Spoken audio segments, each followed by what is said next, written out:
The following is a special weather briefing from your National Weather Service office in Spokane, Washington, created Friday, September 27, 2013. The special weather briefing is to bring attention to an unusually wet and unusually windy storm which was going to impact most of the inland northwest this weekend. Forecasts change, so please check our website for the latest updates and possible watches and or warnings. Taking a look at satellite, what we see is a large low pressure system just south of Alaska, as noted right here. We also have a very strong westerly jet which is moving in underneath that low pressure system.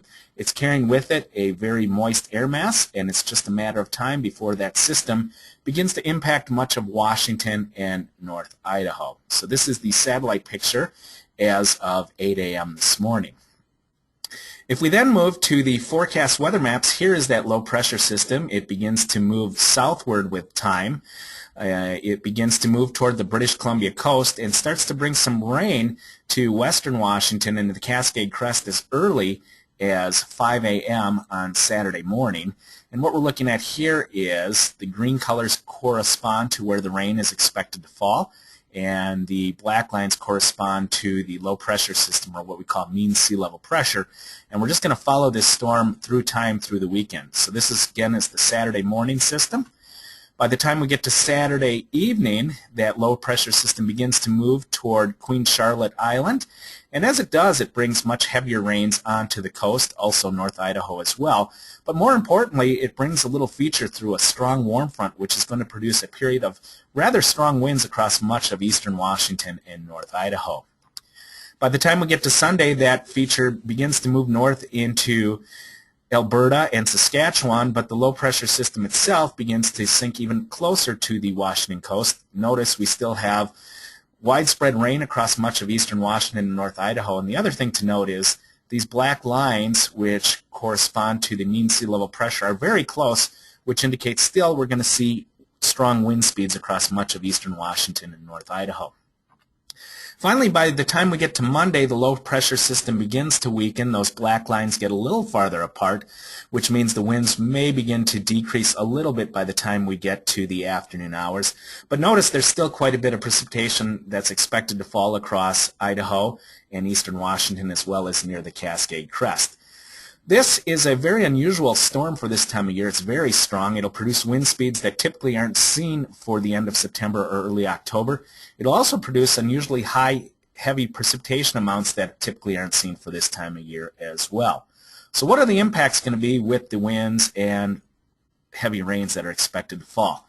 Well, this is a look at the amount of precipitation that we expect to fall between Saturday and Sunday night. And you notice that much of eastern Washington and North Idaho stands to see a pretty good bout of heavy precipitation. The heaviest amounts are expected to fall to the west of the Cascade Crest. However, there will be some heavier amounts that creep eastward across the crest, so places like Spokane and perhaps places right near the Cascade Crest like Plain will see amounts of rainfall anywhere from 2 to 3 inches possible, but for most areas across eastern Washington and North Idaho, we're looking at a widespread 1 to 2 inch rain event, with the heaviest amounts expected to fall over extreme northeastern Washington, as noted by these brown and yellow shades. And across the Spokane area, it looks like rainfall amounts around an inch through the 48-hour period. Since this flow is coming in from the west, much of the precipitation is going to skip across the Columbia Basin, so locations near Moses Lake and perhaps just to the east of Wenatchee will likely see 1/10 of an inch or less of precipitation.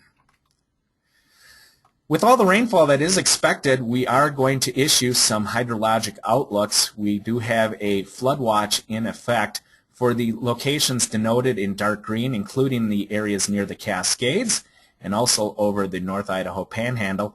At this time, we don't expect to see large rivers to flood, but we will expect to see some pretty steep rises on the small creeks and streams in those areas. Also, with the heavy rains that are expected to fall, we could see some mudslides and debris flows in the steeper terrain, especially near the Cascade Crest.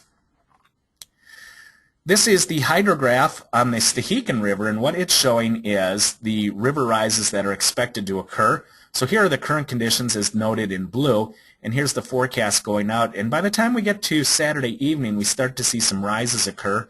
It looks like the river is going to peak sometime near Sunday afternoon or on Monday.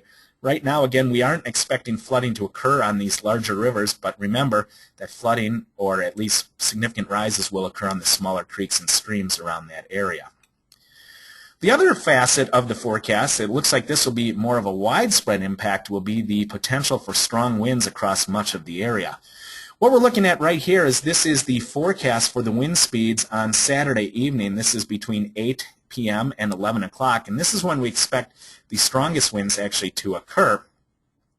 These areas in blue are where we're expected to see wind gusts of anywhere from 40 to 55 miles per hour, and that stretches from the Spokane area across the Palouse and into the Columbia Basin.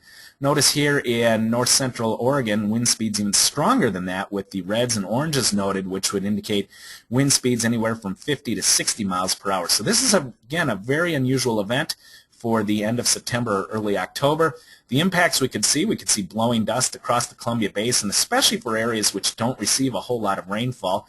That would be Moses Lake area, maybe Ritzville, Tri-Cities area. Obviously, with the blowing dust, you get restricted visibilities. It could cause difficult travel, especially for high-profile vehicles along east-west highways, including I-90. The winds are going to be primarily out of the south to southwest during that time period. We also could see small tree limbs blown down and perhaps disruptions to the power across the inland northwest.